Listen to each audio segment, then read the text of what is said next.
What's up, everybody? Welcome to Lucas Live. It is July 1st, 2026. I am so excited to be here with you guys. I can't believe it's July. I am excited, though, because it is my birthday month. So everybody get ready to celebrate. Let's celebrate right now, starting today. My birthday is July 9th, and I'm excited about it. Now, I have to be honest. My wife and my daughter, my youngest, are going out of town on my birthday or for my birthday or some such nonsense. And so I'll be sad. And I'll be looking to golf and do other things. So if you're looking for someone to hang out with, I'll be sitting somewhere sad looking for friends. All right. If you have a boat, if you have a golf course you want to go to, some things that I enjoy, barbecue, just let me know. I'm down to do some things. All right. It's going to be some fun. But so happy for her. Shout out to my wife, Kareem Marie, and everything she has going on with the bookmark. If you guys haven't gotten a bookmark from the Kareem Marie, I don't know what you're doing. I got to see it from conception to where it is today. Shout out to her and everything she's doing. So proud of her. And she has a business trip to go on during my birthday week. And it's okay. I'm in full support. And she's going to take my daughter, which is great because she gets an experience in the big city, right? They're going to New York and it's going to be a great time. So shout out to her. Shout out to all of you here in the community. We have a very important conversation today. We are talking about data centers. This is a hot topic, ladies and gentlemen. This is tough. I mean, it is something where people are heavily debating. They're questioning whether they should be allowed in our area. They're questioning what the impacts are on our water and electricity, our electrical costs, all the bad things in the environment. I don't know. And I am someone who looks at this with curiosity. I approach it from a place of just being curious. And I try to always look at things from what do I do as a consumer?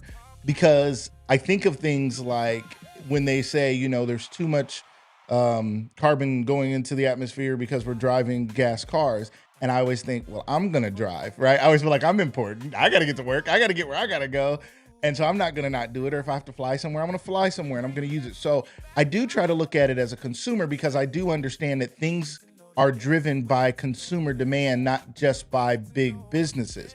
But then there are things businesses can do to mitigate these things. There's things we can do as a community to protect our community if need be. There's things we can do, and we should be educated on those things. So we're going to talk about it today. We are meeting with Mr. Jeff Dafler from the Canton Regional Chamber of Commerce. He knows a little something about this. He's taken some heat on this. I'm glad he was willing to come in because I said, man, that some people aren't happy with you. And he said, that's just my job. He said, I gotta look into these things. And as the head of our local Chamber of Commerce, he has to be educated on these things because he has to look out for the community as a whole. He's trying to look out for small businesses and, kids going to college, coming back, looking for jobs in our community. Like what is the lay of the land is a wide angle I always think of that he has to look at it from. But he also has some deeper information. He also has history in this from a business perspective and his career perspective. So I thought that was interesting and thought it was worth him bringing to the table. If you disagree with his points of view today, or if you disagree with some of these things, feel free to express that in our comments today. Respectfully, ladies and gentlemen, it's okay to debate. It's okay to have a thought. It's okay to have a conversation, but let's keep it respectful. If you don't keep it respectful, you got to get out of my house. Okay, that's just the rules of the game. That's just how it works. Like, just how I am as a person. If you want to go have this debate and act ugly, as my mother would have said, start a live stream on your page and act ugly, okay? And let people come in there and say all kinds of horrible things about people, places, and things in our community. Knock yourself out. That is not my platform. That is not how we do things. We have important conversations. We will have difficult conversations as we are having today, but we will have them with respect to my guests on the show, as well as myself, as well as to others who are in the audience watching and commenting. So just to set the stage today, ladies and gentlemen, and if you come in late and you didn't hear that part, you'll have to go back and watch the replay and find out why you got kicked out, okay? I don't know what to tell you, but I do think we're gonna have a great conversation today, and I think it's gonna be fruitful. I know some of my family and friends, some of them agree with data centers, some of them adamantly disagree. People who I know and love are on both sides of this topic. So I'm not here to force anybody any direction. I'm here with curiosity myself to figure out where do I stand and why should I stand there? So we're going to talk about it today. Good morning, Lester Sanders. Welcome. Thank you so much for being here. I'm going to go ahead and share this broadcast right now to my personal Facebook page. I am live at Lucas Live Media. I hope you guys are here with us. We're going to find it and we're going to share it as always to make sure you all can find us wherever you're coming from. Let's talk. I'm going to say, let's talk data centers here in Ohio. Let's talk data centers. That's shared there. And I want to be on here as well on my Facebook page and make sure we are active and alive. All right, so what else do we have going on, ladies and gentlemen? I just got some exclusive pictures sent to me from Adriana Downing, who is on the committee. I would like I wish she was in the comments. I really want to know her role. She'd probably be like, I'm not sure exactly what my role is, but it's a lot of stuff for the African American Festival. So what I'm trying to do right now, live, is I'm trying to airdrop these to my computer, and then I'm going to try to drag them into my live stream. That's a lot. You know what I mean? That's a lot to do live. It's not normally how we do things, but why not? You know, we have the ability to do it. So let me jump over here. Here's my little African American Festival slide where I've been telling you guys July 11th. Guess when July 11th is now? When I was saying it a month ago, or at the end of May, I think I started saying this. You guys were like, July 11th? That's like 6 years from now. I can't even plan that far ahead. Okay, but now it's just 10 days away. What are we talking about? We got to be down here at Centennial Plaza. All right, so I'm going to start throwing some of these pictures up. Let's see what happens. I'm going to take that down. Okay, that made something disappear weird. And then I'm going to throw this picture up. Okay, that made that way too big. You guys are watching this live. Then this is how I would do it if I was producing this before the show, like I should, had I had everything I needed. But I reached out to Adriana this morning and I said, I need some new stuff. I want some fresh stuff and send me some stuff. So here's a flyer here that shows the African American Festival. Then what I'm going to do, I could show you guys my actual setup. One day I'll do that so you guys can see. I wonder if I could do that now. Let me see. So you guys can actually see the live demo mode. Let's try that. Let's see. Live demo mode will broadcast your entire screen so that you can show viewers how Ecamm works. Do you really want to do that? I don't know. I guess I think so. I don't know. All right, we'll wait. I don't know. All right, so I don't want my client information to pop up. I have some client information, so I'm gonna wait. Next week, what's up, Dree? What's going on? Let's go, Dree. Okay, you want me to? Okay, Dree, I'm gonna try to figure this out now. If I go showing this and I show my clients, well, you guys will see me doing it. Okay, let's just do it that way. All right, I'm going to duplicate this scene. And then in this next scene, I'm going to bring up the next slide. So this one shows sponsors. It shows the date. You guys see that? Centennial Plaza right here. Don't miss it. Check out all those great businesses that are involved. We are excited about this. There's a QR code right there you guys can use for to know more about it. Use the QR code. That's the way to go, right, Dree? All right, so let me see. All right, let me bring up another one of these pictures. Let's see what happens when we throw that one up. Okay, this is some kind of twisted map that she wanted me to have. Okay, Dree, I see a twisted map here that shows Centennial Plaza. I'm like right here. I'm like right behind this somewhere. All right, I think I don't know if I can spin this around, but you guys can see there is a twisted map right here that shows the vendors and everything. Dree will send us more information on that so we know who our vendors are. Dree, how many vendors are there? You got to tell me in the comments. How many do we have? I want to say it's like 70 or something ridiculous, something amazing. And we have some from Akron and Cleveland this year. And I think it's going to be really, really a great time. And we've got to get out and support these vendors. That's what it's all about. Okay, here we go. Here's some things going on. All right, so check that out. African American Arts Festival. This is fresh, hot off the press from Adriana Downing and the wonderful committee. I know she serves that committee and she gives them so much. They deserve so much credit for all the work that they've done. We're going to have some members of that committee on the show next Wednesday on the 8th to talk more about the African American Festival coming up. Vendor villages open at 12:45. Enrichment Drumline opening the parade.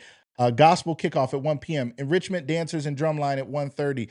DJ Wu Tang Crew, oh no, Wu and Key. I didn't know what that was. Okay, Wu and Key community activities. Black Diamond Line dancers will be here. Dramatic interpretation is happening at 3 o'clock.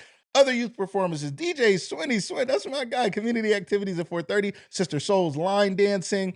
Akron's Real Deal. The Emperors of Old School R&B will be down here at 5:30 p.m.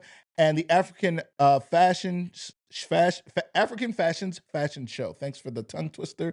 African Fashions Fashion Show will happen at 6:30, and the unit band will be here at 7:30, July 11th. Let's come out. Let's have some fun. Let's get some good food. Let's support the vendors. Bring a few dollars in your pocket. Is that something people do anymore? Maybe you don't have dollars in your pocket, but your card can tap and swipe and do whatever it needs to do and be ready to support. Not just support like, I'm going to go over here and buy this thing I never needed or I never wanted, but think like, this is something I've thought about buying. This is something that's interesting to me. This person is selling whatever they're selling, and I never thought about this, but this will be a great gift for someone. Like my birthday's coming up, so feel free to do all my birthday shopping down there at the African American Festival. You'll be a few days late, but I'll accept gifts still up until 2 weeks later, so don't worry about it. But all those things will be happening downtown Canton, Ohio, ladies and gentlemen. Let's make sure we get out and support those things. There's one more flyer. I was like, do I pull up the last flyer? And we had this one before, but this one shows a lot of the great people that are going to be there. The band. This is a cool flyer, Adriana. You guys don't know this. Adriana comes from a day before AI flyers. And I want you to know I am not anti AI flyer. I am anti AI overwhelm flyers. Okay. Like they can be so packed full of information. There's no white space, which is a marketing thing to understand there needs to be space to see what you're trying to see and highlight what you want to highlight. And an AI flyer will just dump in everything you said. If you give it a paragraph of stuff, it's like, I'll fit it on there somehow. So there is an art to it, and AI is getting better and better at flyers. I do use it, for instance, to make my show graphic because I have a show 2 or 3 days a week, and I'm a very, very busy person. I'm trying to serve this community the best I can with what I have, ladies and gentlemen. So I use the resources at my fingertips to try to make it happen. But Adriana comes from a day before AI, and she has all kinds of skills out here, and she can make flyers and things. So if you're looking for somebody, I don't know if she's really doing that service at this time, but she can help you with that. So, ladies and gentlemen, the African American Festival is coming to you July 11th. We will have guests on from it. We will have more to talk about with it. But today, we want to get to our guest. I am very excited. This is somebody who I know. I've worked with. We've done the community parade together, co-hosted it together. I remember him coming in as the president of the chamber. It was right around the time that I joined the chamber, so I didn't really get to know the former president. And when Jeff came, I thought, this is somebody I want to know. But then I thought, much like the Mayor Scheer, it's like, this is somebody I want to know, but is this somebody who wants to know me? Do I bring anything of value to the table that they would sit and talk to me or meet with me or shake my hand when I walk in the room? And I'd like to say about him and Mayor Scheer, they both have fully embraced me, and not because of what I bring, just because I'm a person in the community who cares about the community and we see each other at the same community events. There was no pre-qualifier. He doesn't walk up to me and ask me, have I paid my chamber membership? Which I haven't. No, I have. Actually, I recently paid. I did. I've all caught up, Darla. You can check that. But he never walks up and says, did you pay to be a member or I can't talk to you? Never to me or anyone else. Jeff Dafler is truly a committed member of this community who is coming to share some thoughts, some opinions, some facts about data centers here in Ohio. Ladies and gentlemen, please share this broadcast if you haven't already. Let's jump into it, ladies and gentlemen. Welcome my guest, Mr. Jeff Dafler. How are you today, my friend? I am great, and I'm thrilled to be here. I'm excited. Thanks for inviting me. I'm excited to have you, and we're neighbors now. You're right across the street from That's right. This is great. I keep an eye on you from over there. I was wondering if that's why they put me here. I thought it was a good thing. And then I was like, wait, they relegated me over there to make sure somebody can watch me. So, Jeff, we're going to jump in and talk about data centers. It is something that is a hot topic. I mean, and not just, I mean, there's hot topics like where's LeBron going to play, which I can't wait. We need to have that conversation. But that are like fun and light and stuff. Mhm. This one has not been as fun and light. There's some people who are very upset about the possibility of data centers coming into the area. We're going to walk through this in a few different ways. One, defining what is a data center, what's the purpose, some of the risks, maybe a little SWOT analysis here we'll do and try to figure out, Great. where do we go with this? And then what are your thoughts? Ladies and gentlemen, again, out there, whether you agree or not, let's just have a respectful conversation. If you have some thoughts on it, feel free to add those to the comments. If you have questions, feel free to ask your questions. We will get to some of the questions in the comments. But let's jump in. So first and foremost, for people who don't even know, what even is a data center? It's a huge building Mhm. with lots of computers in it. Okay. That's the simplest way to explain it. But these computers are servers, Yeah. and it's connected with really high speed broadband lines to the internet. So all of the data that we're generating, Mhm. and I mean and businesses, Mhm. every day, every second of the day, you were doing a lot of things there, really cool things. I Thank wish you. I had your talent. Uh, Great. some of that was made possible because of a data center somewhere processing that data as you were rolling, right? Wow. You mentioned however, if you don't have dollars in your wallet, however you pay for something at the African American Festival, Yeah. that payment's going to get processed through a data center. I never thought about that. Yeah. So So that's the role that they play. They also Mhm. play a role with AI, which I know is another controversial topic, but Yeah. it's exploding. Yeah. Um, and they are, the way I like to think about it, they are the infrastructure for Mhm. the economy of the future. Interesting. Interesting. I think that that first and foremost, that's an interesting way to put it. And I've done some of my own research, and I'm just a nerd, as people say. I don't know if that's a nice term, but I'm a bit of a nerd. I'm fascinated by the history of business. One of my favorite series. I was watching this last night, which is nuts. This is what I'll go to sleep to.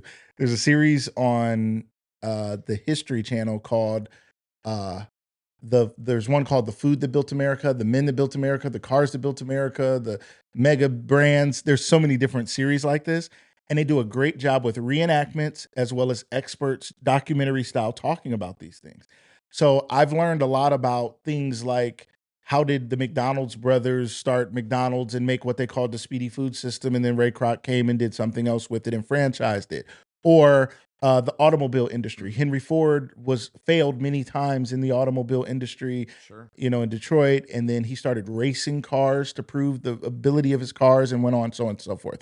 I also know that as new technologies came out, there was always great fear.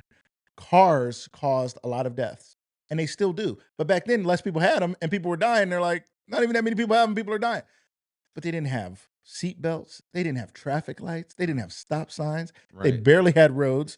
And so there were true dangers as there are now, and a lot of people died. Electricity, people thought it was witchcraft. Mm, They could not imagine you could flip a switch and something over there moves, a conveyor belt moves in a factory, a light comes on. right.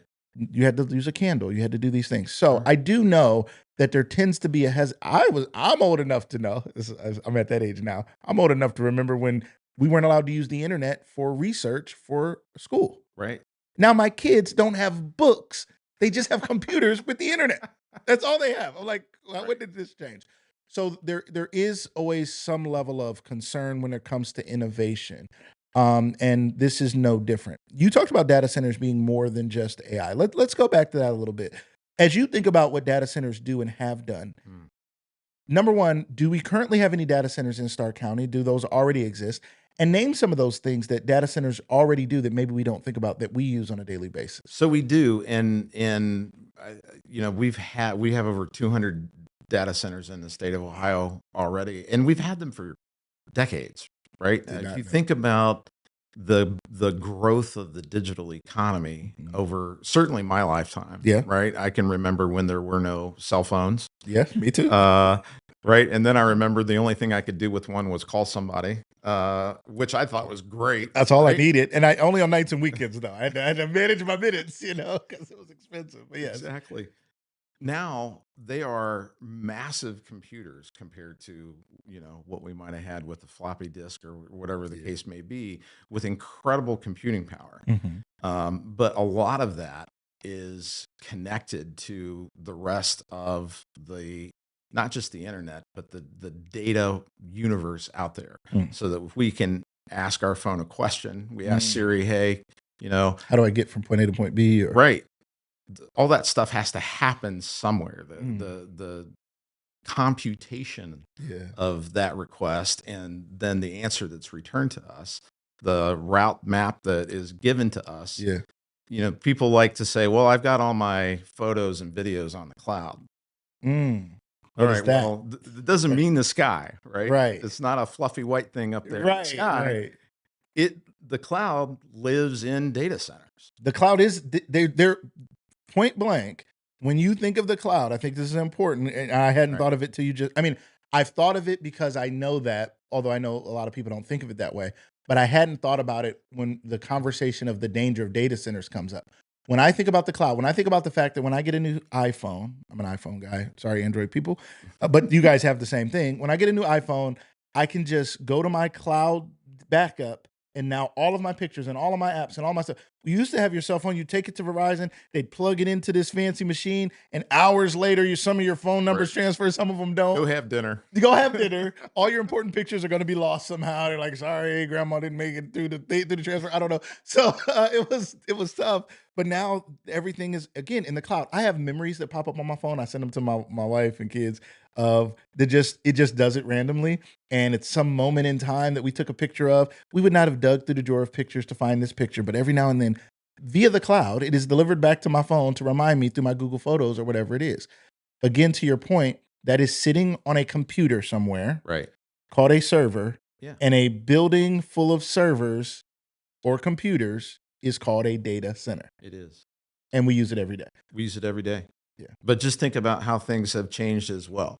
Mhm.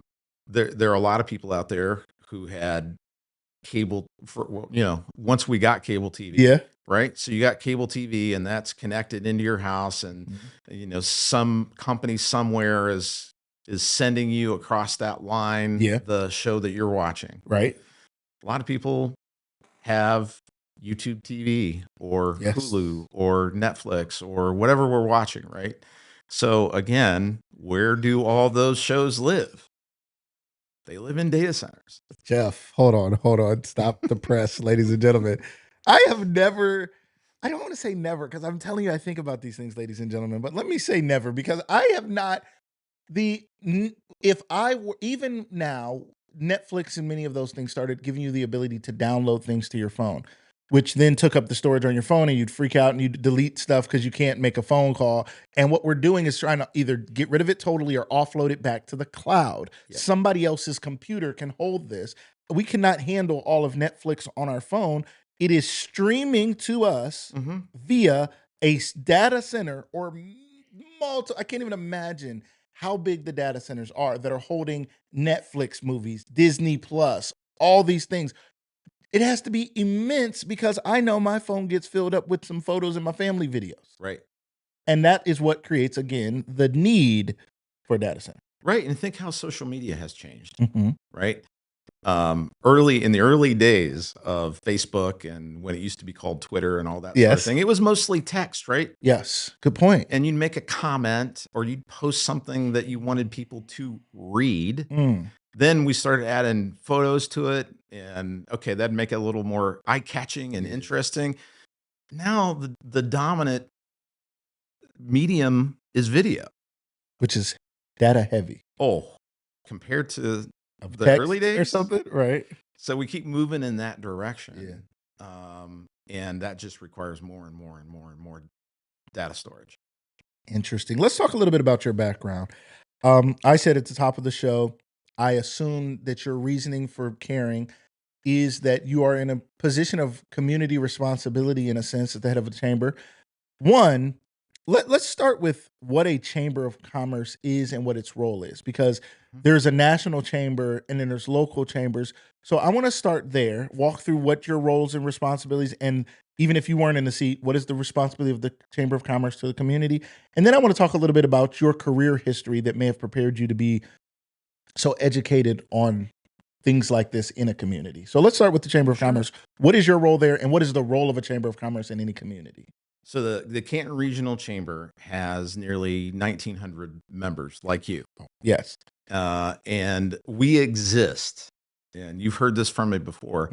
Our primary purpose is to serve those member businesses. We're a member association, and so that's why we exist. And by serving them, that means we want to deliver programs and initiatives and opportunities that are going to help those businesses grow, thrive, and succeed. Now, when we do that, it also generates economic growth. It generates prosperity, shared prosperity. People have jobs. People have opportunities.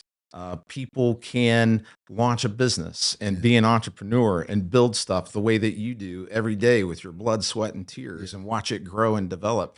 That's why we exist. And when we do, if we do that well, then that helps the businesses play the role that they've always played in a place like Stark County, like Canton, Ohio, which is create the wealth that allows us to have roads and schools and Mhm. bridges Yes. and all of the opportunities that we kind of expect, Yeah. we demand, we take for granted. But, you know, obviously individuals pay for those too. Yeah. But businesses pay a big share of the costs that make all of that possible. Yeah. So that's in an essence what we do. And to rewind a little bit into that, and I didn't ask this before. Mhm. What is the purpose of joining a chamber of commerce? Like myself, I became a member and I get value out of it, which I can speak to.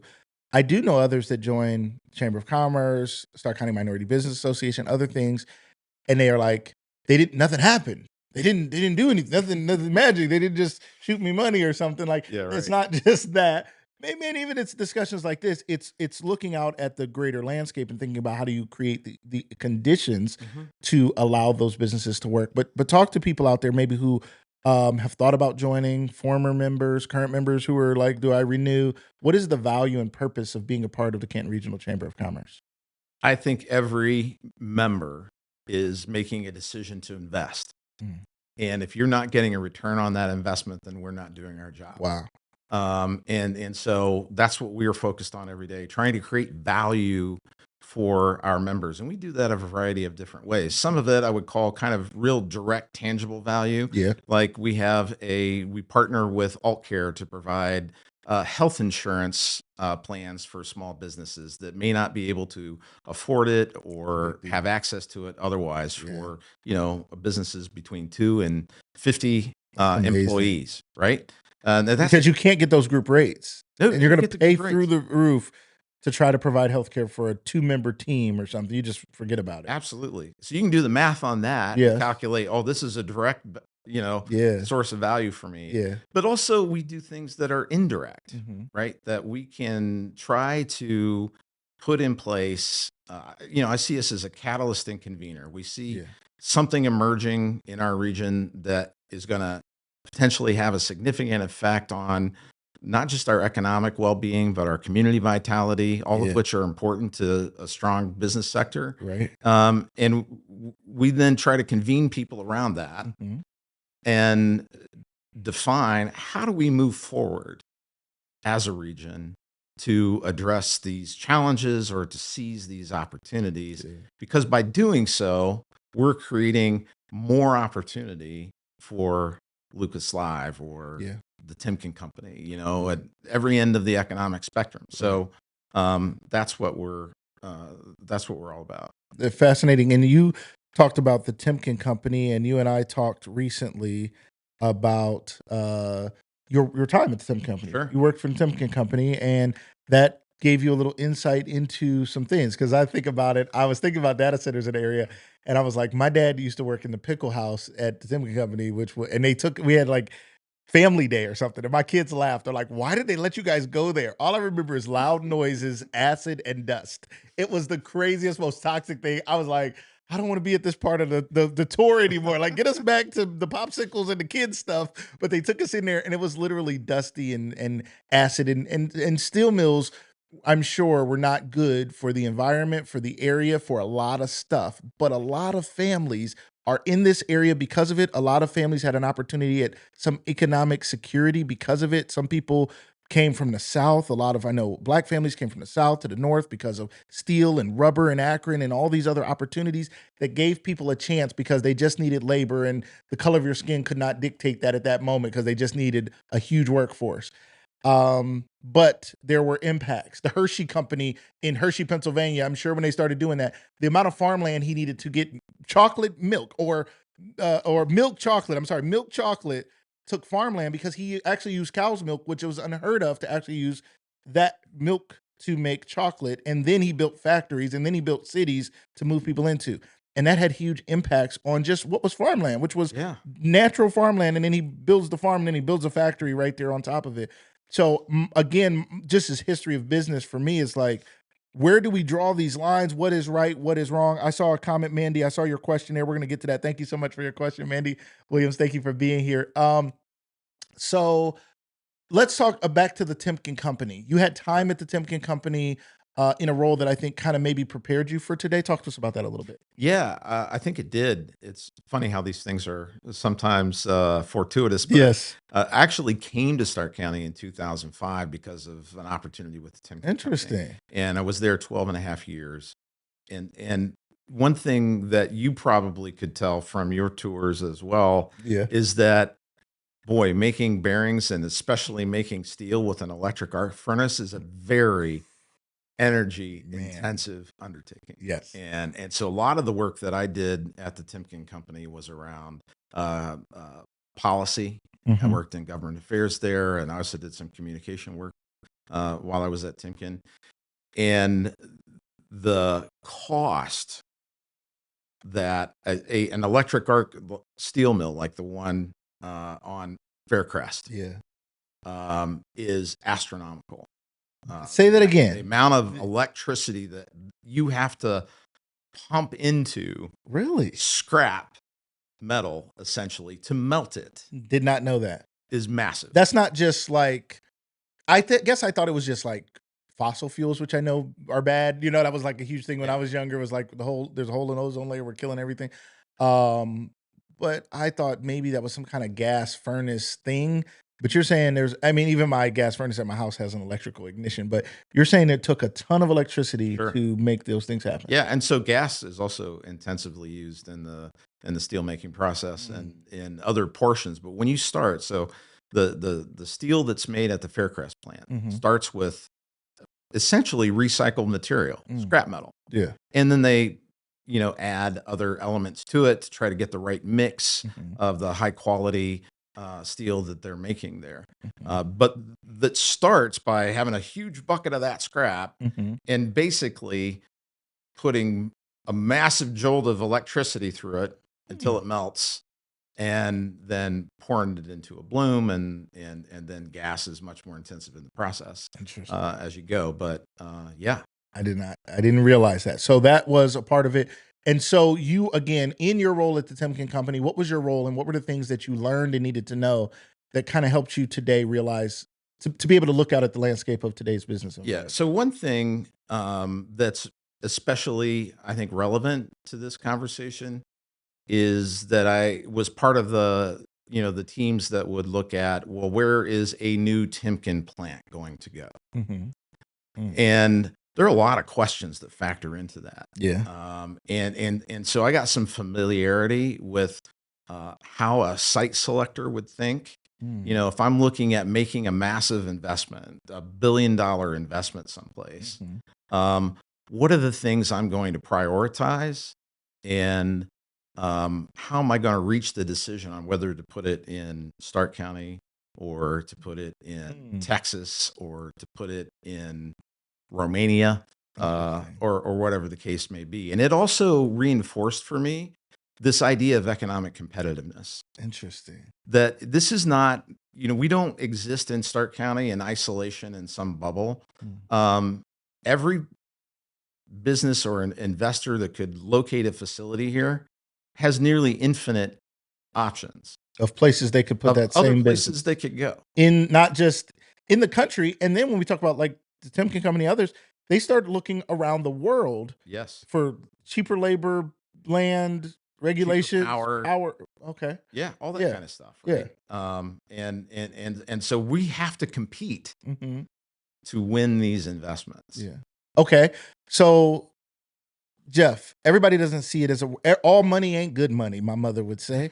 Right? So what? They want to invest in our area, invest something positive, invest in our schools, create another enrichment program, be a better me. I don't know, like invest something else worthwhile, more parks. I don't know. Like, why do you have to put a data center that to the best of most of our understanding is going to use up all of our water, mess up our electric, raise our electric costs, and just be an overall problem to us? Like, all money ain't good money, Jeff. Why should we compete for something that we don't? I'm not competing for problems. So why would I want that here? Well, I think something that you said early on is very relevant to this, and that is fear of the unknown.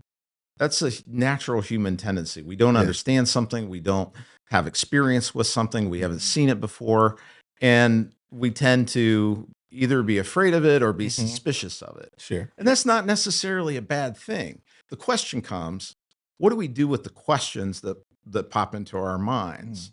Do we automatically criticize, block it out, say we don't want this, or do we try to seek out some education and develop some understanding? And you mentioned curiosity earlier. I think that's one of the most critical qualities Yeah. to a happy life, and it's also one that can really help when we're looking at questions like this. And so I think we got to dig into it and look at a question like electricity. Mhm. We were talking about that regarding the Timken, what now is Metallus, Yeah. Timken steel before, using massive amounts of electricity to make high quality steel.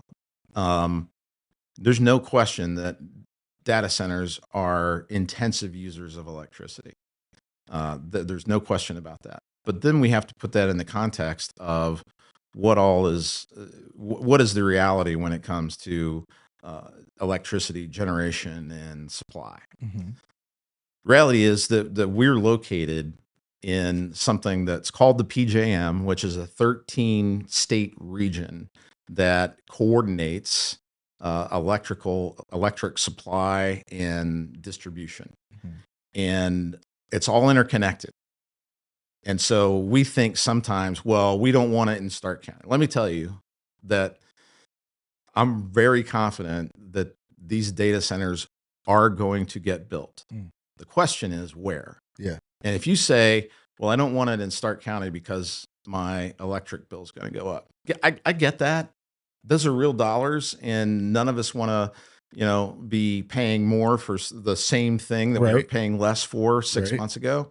But the reality of the situation is because of that regional system that I mentioned, Mhm. if instead they build it in Summit County, or instead they build it on the other side of the state, or instead they build it in Fort Wayne, Indiana, it's still all part of the same grid.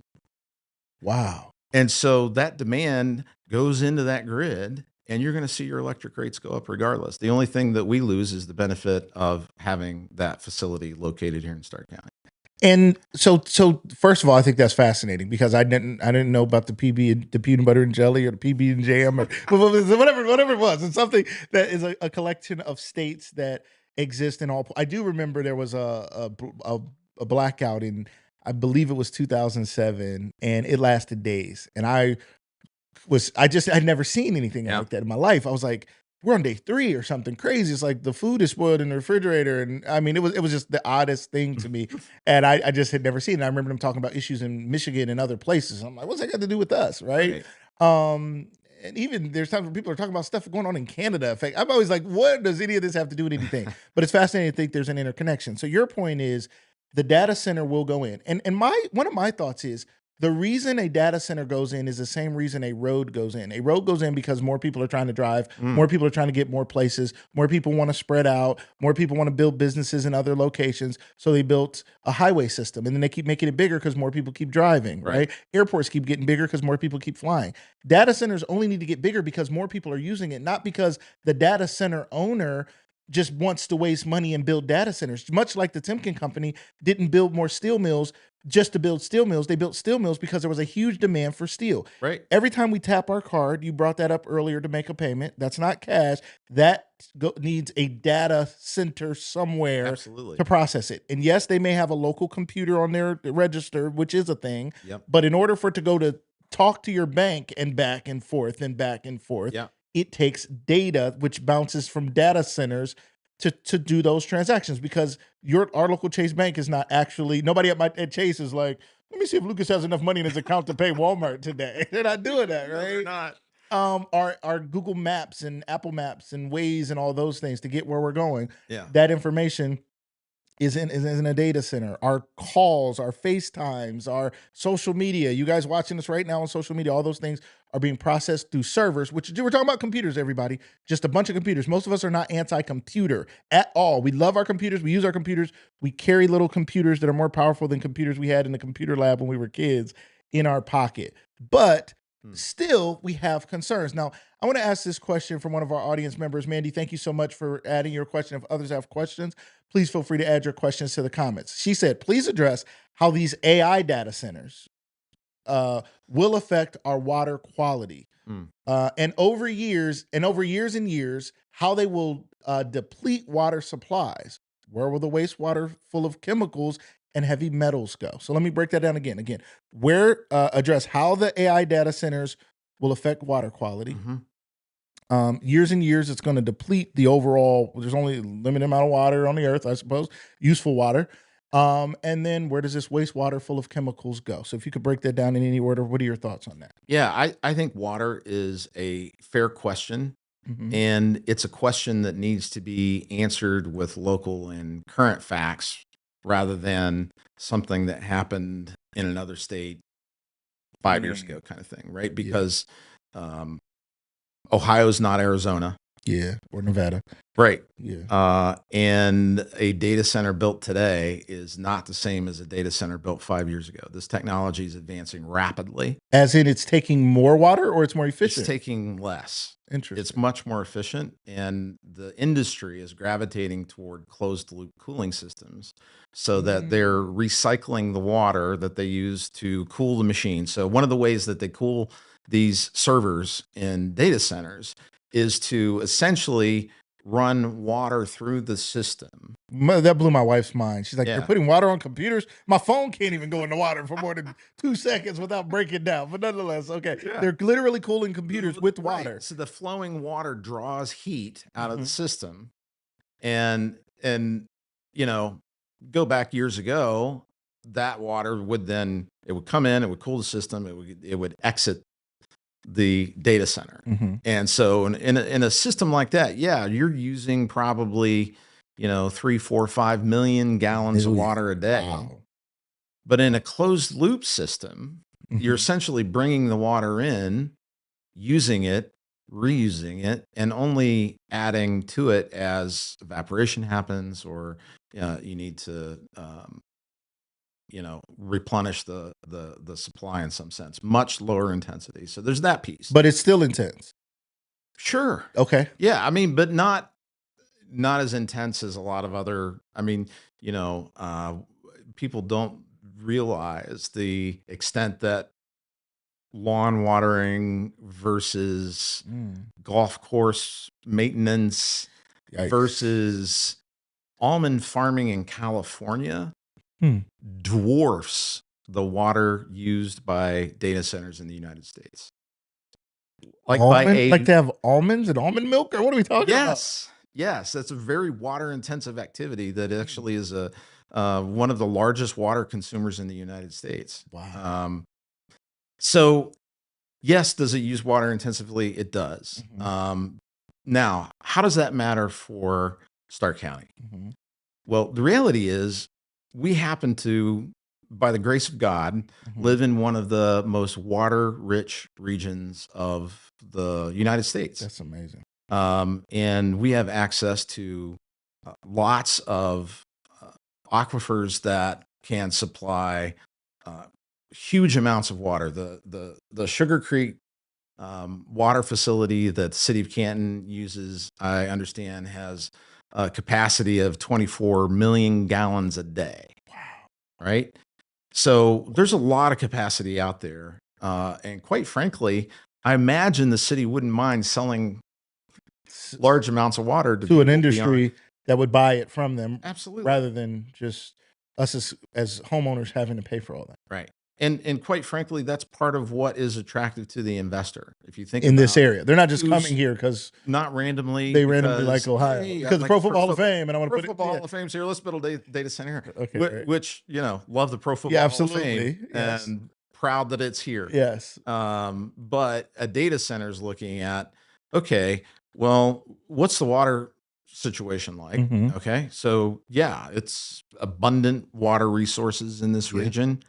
That naturally replenish themselves when it rains, and that water seeps into the groundwater and gets down, to an aquifer and those sorts of things. Electricity, We talked about that.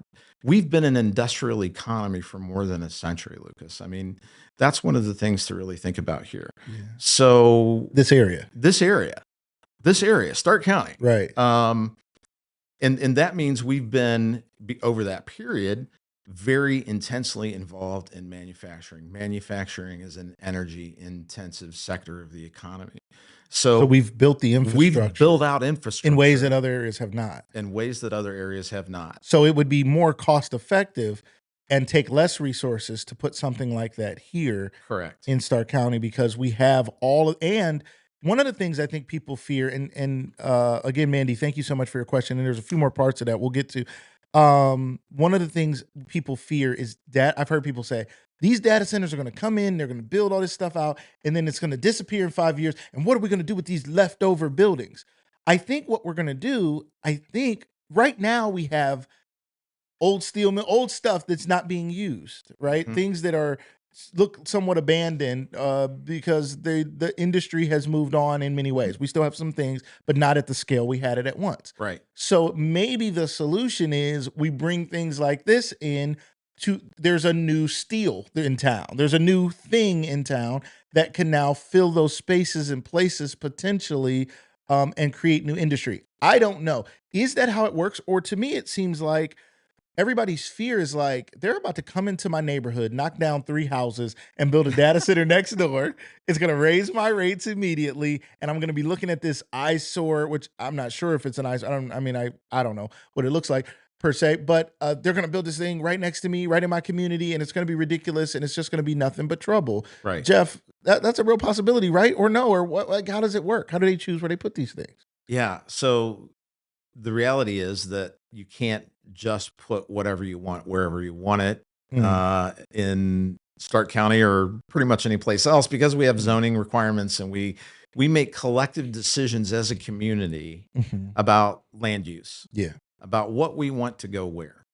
And there's plenty of property around Stark County that is commercially zoned, where we've already decided that this is where we were going to make things, build things, have economic activity.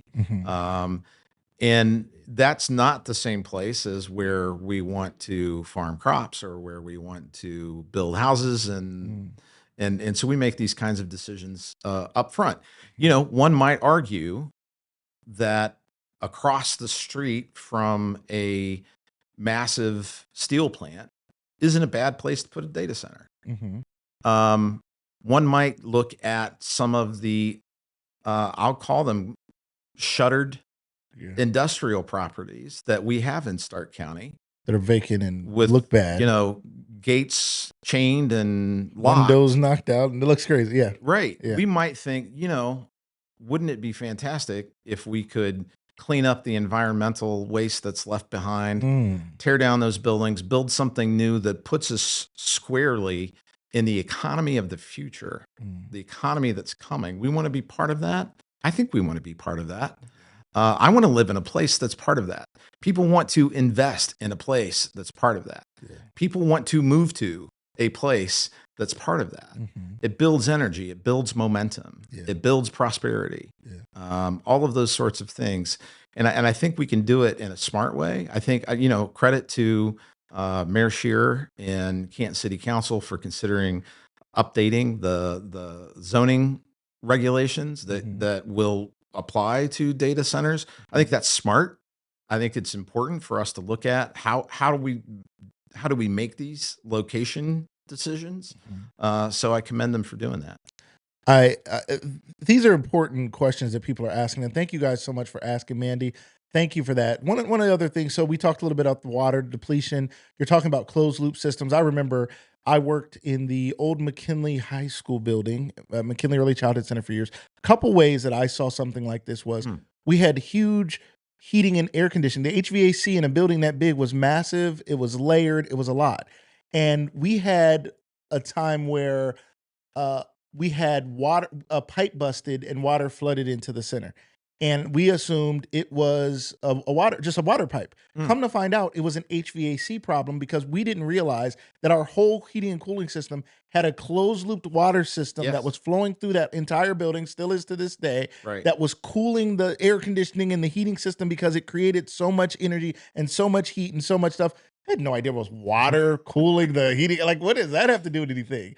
And then in that building, there were servers. There was a company that housed servers for companies to hold their websites and things. Every company has a website. Everybody has a Facebook page. Everybody has anything. Yeah. It's sitting in a data center. It is. Bottom line, it's sitting in a data center on a computer somewhere all the time. Right. So that when somebody comes to look at your profile, somebody comes to look at your dating profile, somebody comes to look at your whatever the heck it is, it is there and it's available and it pops up and it's quick and it's active and our internet speeds and all that stuff is a part, like it's all there and it's backed up on another server because if something goes down in California, Facebook doesn't want all of its things to go down. So somewhere else, there's another data center. So those things exist.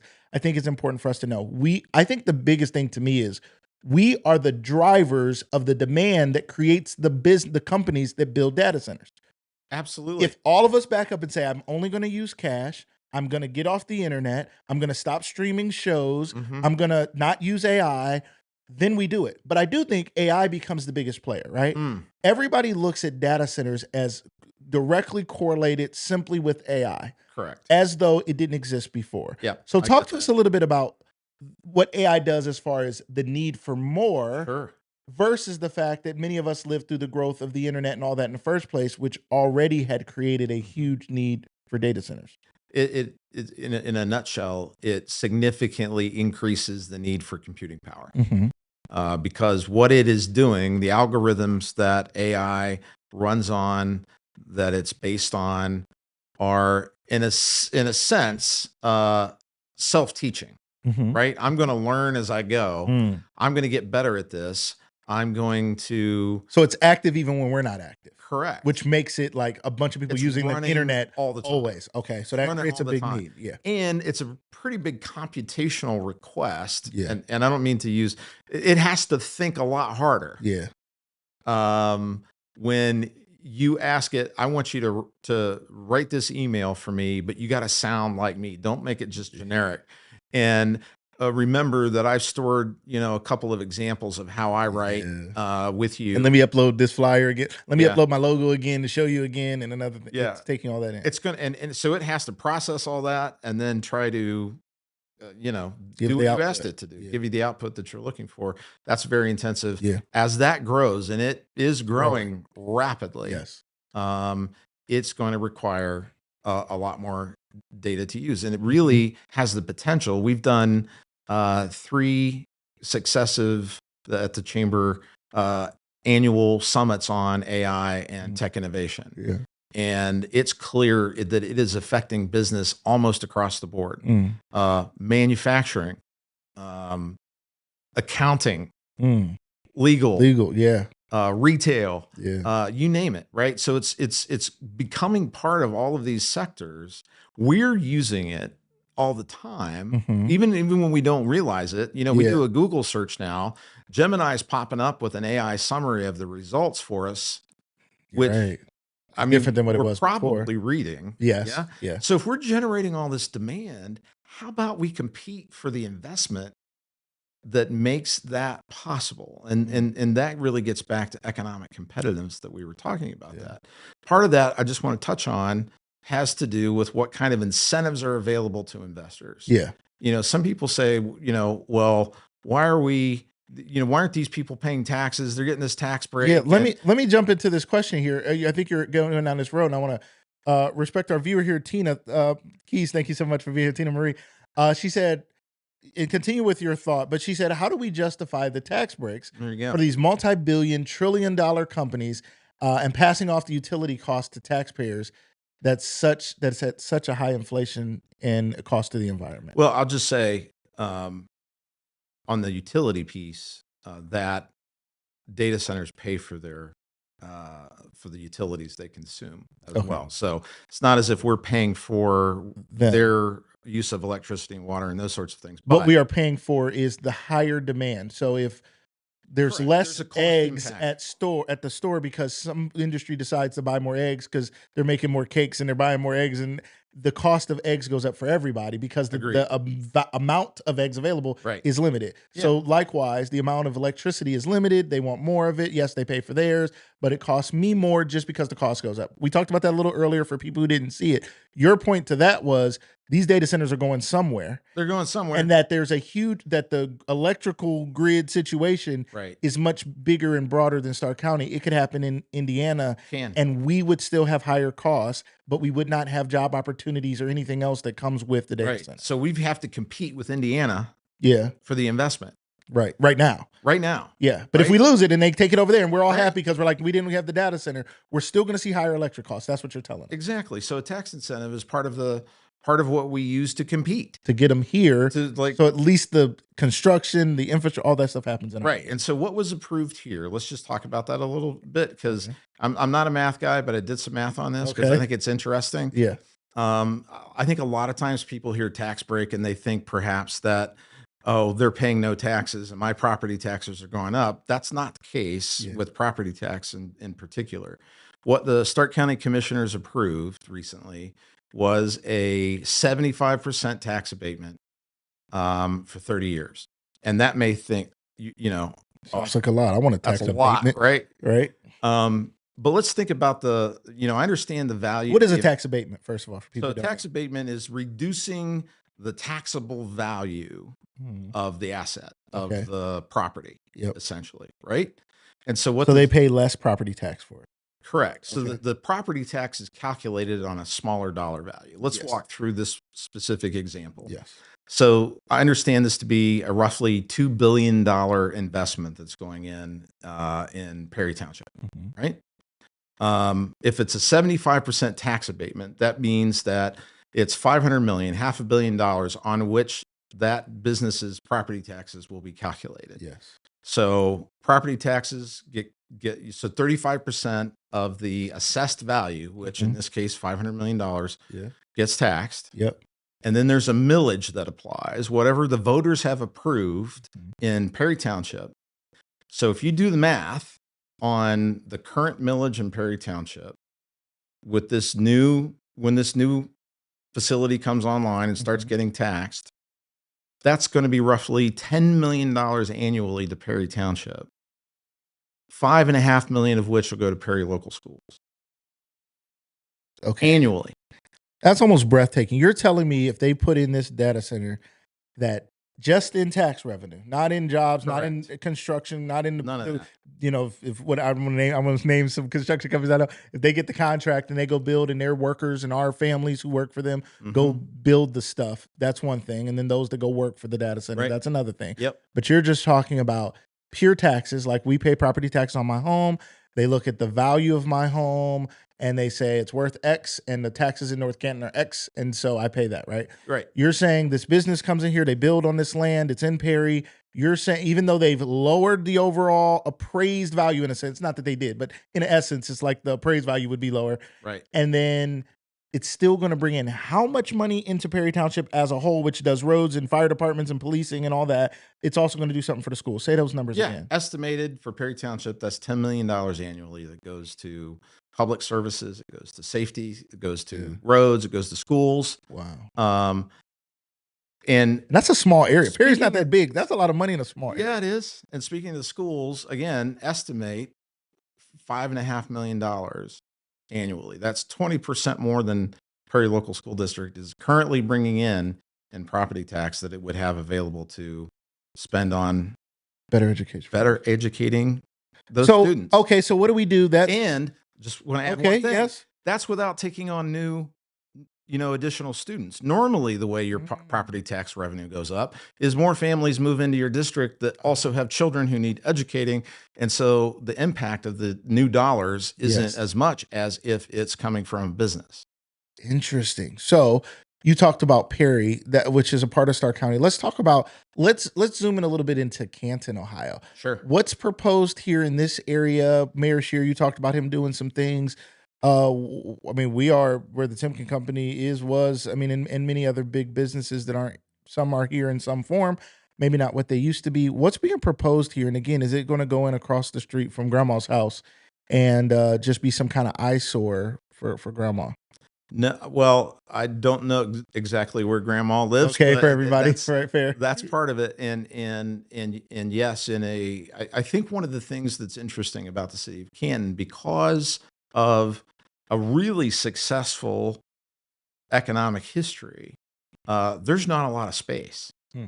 There's not, you don't have hundreds of acres of empty space in Yeah. the city of Canton.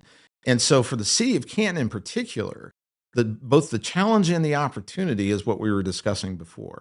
It's, how do I take an old Ford site? How do I take an old Republic Steel site and bring someone in with the willingness to invest in Clean the up environmental cleanup of a brownfield site that could be contaminating groundwater and right now. soil and air and those sorts of things, repurpose that into a new investment that is then going to consume city utilities, that's going to pay property taxes, income taxes, these sorts of things, that can move the city forward. I think it requires some vision on the part of city leaders, and to be able to seize this opportunity.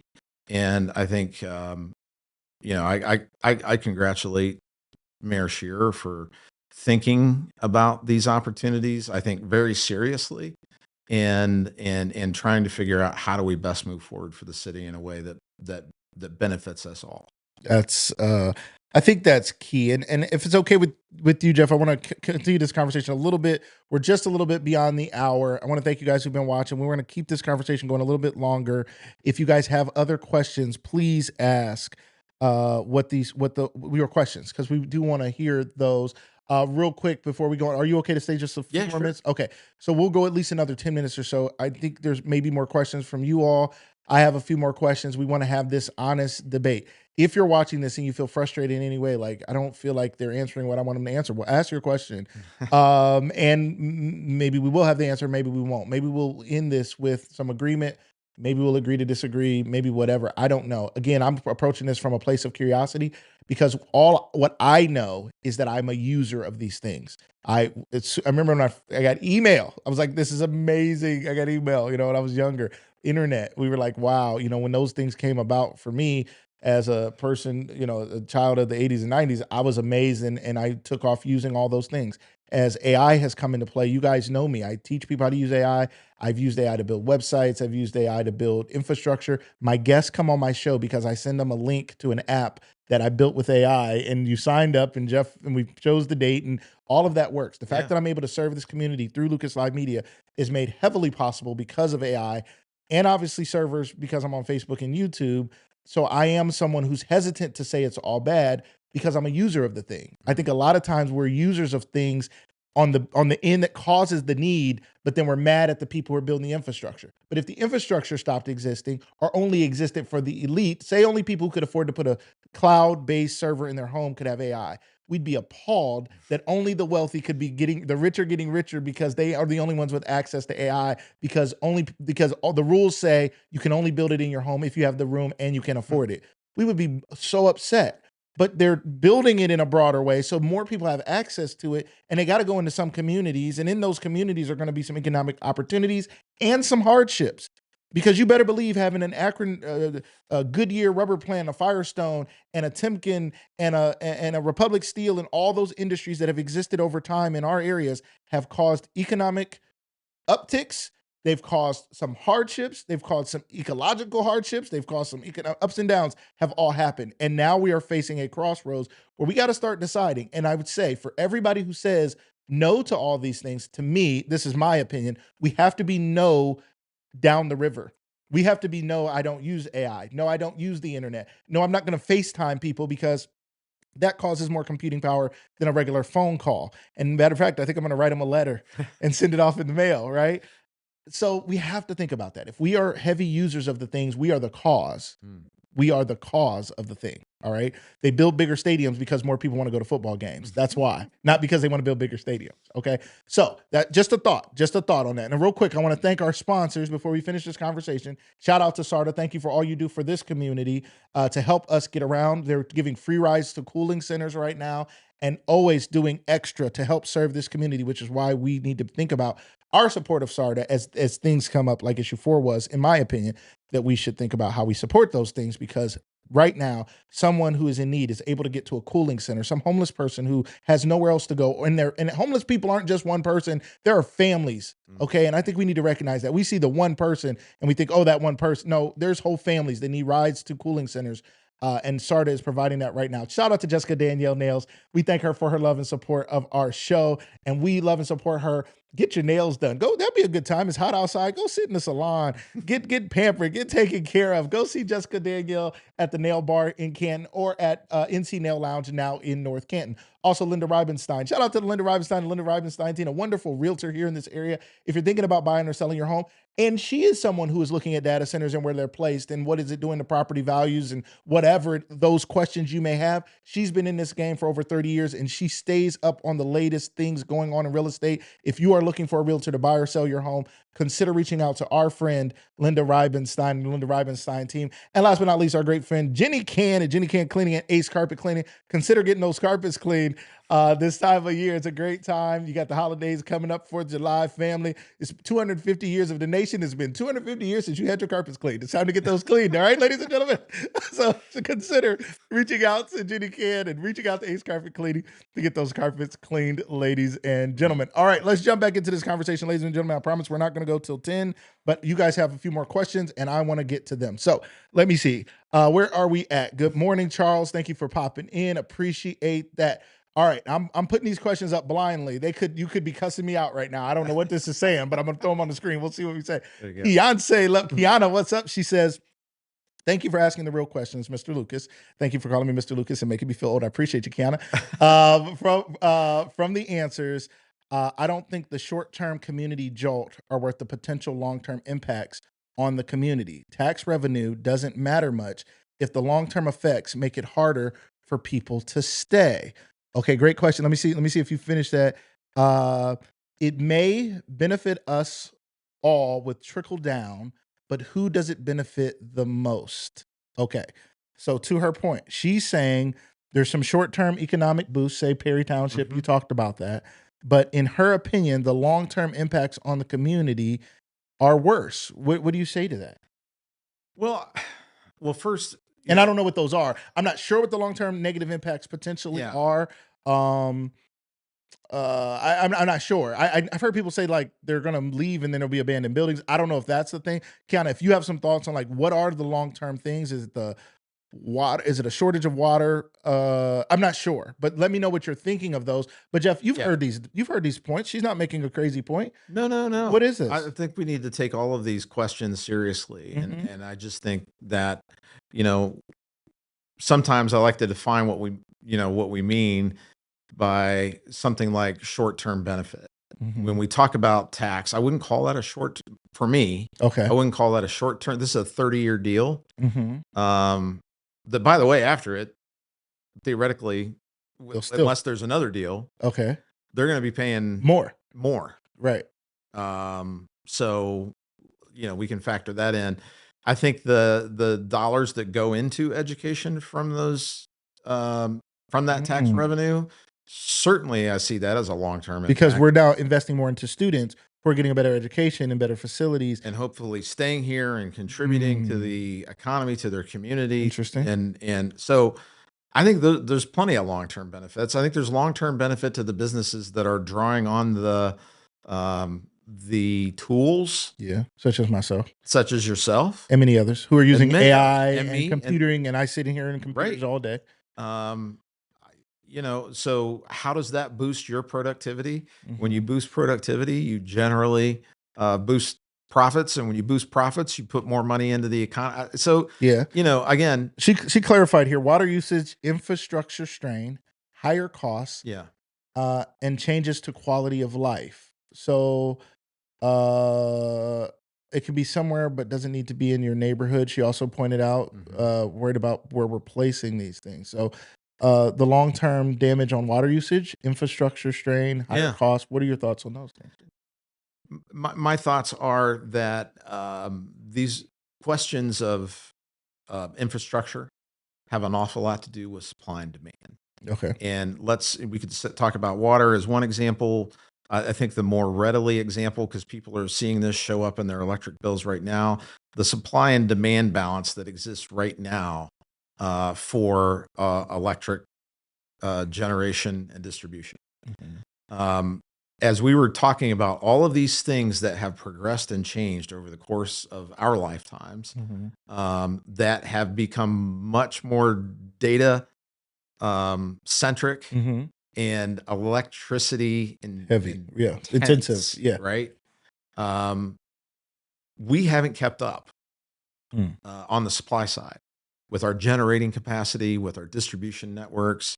What are some of the reasons? I mean, what happened to windmills? What happened to coal? What happened to what is, I don't know which ones are right, cleaner, not nuclear. What happened to these things? Why don't we have more use of this stuff? Right. And there've been a lot of concern. There's been a lot of concern around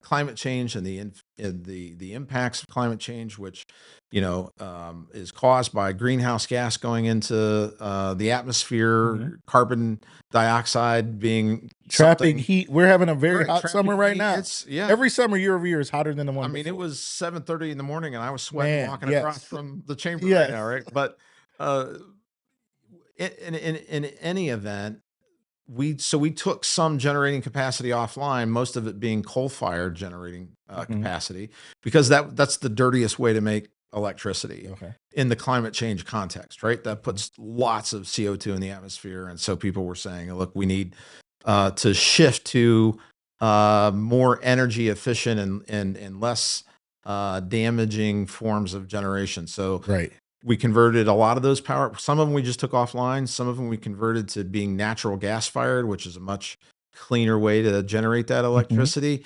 And we tried to invest in wind and solar and other forms of power generation.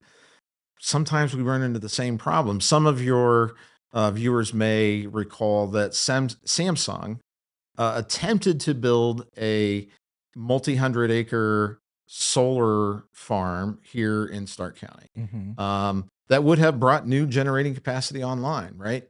Unfortunately, it did run into some pretty serious public opposition and didn't have the public support it needed to be able to move forward, so we didn't get that additional power coming online.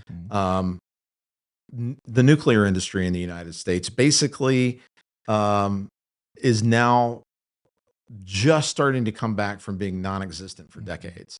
After 3 Mile Island and concerns over nuclear safety, things like that, we basically stopped building new nuclear power plants. Rather than saying, okay, are there risks? Absolutely. How do we manage them? How do we better ensure that our communities and families and environment will be protected? But we've lost a major power generation source that in other parts of the world kind of is the workhorse of their electricity generation right now. I think that can come back. I think there are some moves for it to come back. But essentially, to get back to the point, the demand keeps growing exponentially almost. And even with heat, we're using a ton of air conditioning.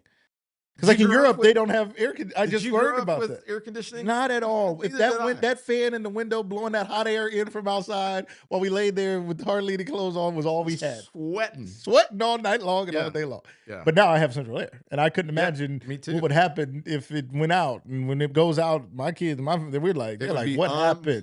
They're like, open the freezer or something, because I cannot live like this, right? So that's a huge demand on electricity. We plug our phones in every night. We plug in. I mean, I'm only saying these things because I do think consumerism drives industry. Right.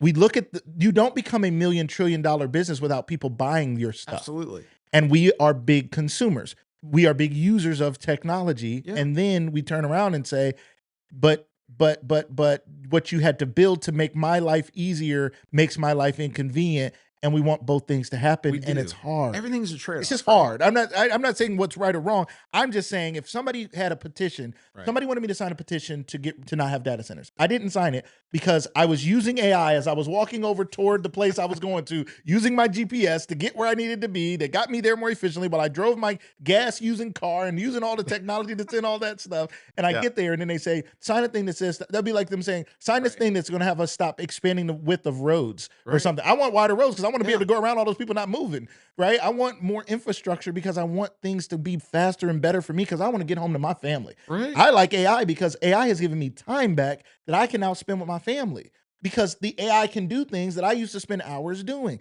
That's just me. But I was like that with the internet. And I'm sure I would have been one of the first adopters of electricity when that happened. There's businesses that went out of business because they didn't put in electricity when companies did. The Ford Motor Company, Kellogg's to make cereal, just other companies. And then they had conveyor belts going around the Heinz Company to put ketchup in a bottle. Ketchup bottles went around on a conveyor belt instead of people just handing them over. Yeah. Well, that efficiency created a whole industry of food. It created affordable cars when they came up with the assembly line that they were able to do. And it created many of the jobs and opportunities that our parents, grandparents, and others came to this area for or had an opportunity to come out of whatever hardships as immigrants or slaves or whoever they were, just settlers, whoever they were, to have an opportunity at what we call the American dream. Now, do I think the American dream is very flawed and there's a lot of mess going on? Absolutely. As a minority in this country, I think there's a lot of problems. But what I do know is that now I can do things that I could not afford to do before in business. That's right. Right now, I'm running a live show as the producer and the host because I can sit here and push all the buttons with quality cameras and all this stuff that somehow I can afford sitting here behind Centennial Plaza in Canton, Ohio. Yeah, well, there's some talent involved here Okay, too. So all right. let's be real about that. But technology certainly has also aided me in bringing that to life. So it amplifies it, right? Absolutely. It extends it. Yeah.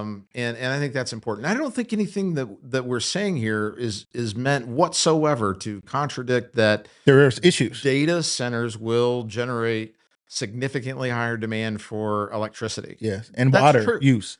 My And- broader point is that yes, Yeah. that's 100% true. And we collectively need to be demanding more investment in generation capacity, in distribution capacity, Safety, the updating of the grid, which was the aging grid was a large part of the reason for the brownouts that you mentioned before. Yes. So we've got to make these investments in that backbone infrastructure. Yeah. Yeah. Right. Agree. Right. 100%. Right. I really appreciate your time in coming to visit with me. I would like us to have this conversation again. Sure. More. Maybe if there's somebody who's an expert who strongly opposes with great, understanding of the other side, I'd welcome that discussion. Maybe we'll call it a debate. We'll see. Here live to discuss the pros and cons as this continues to play out.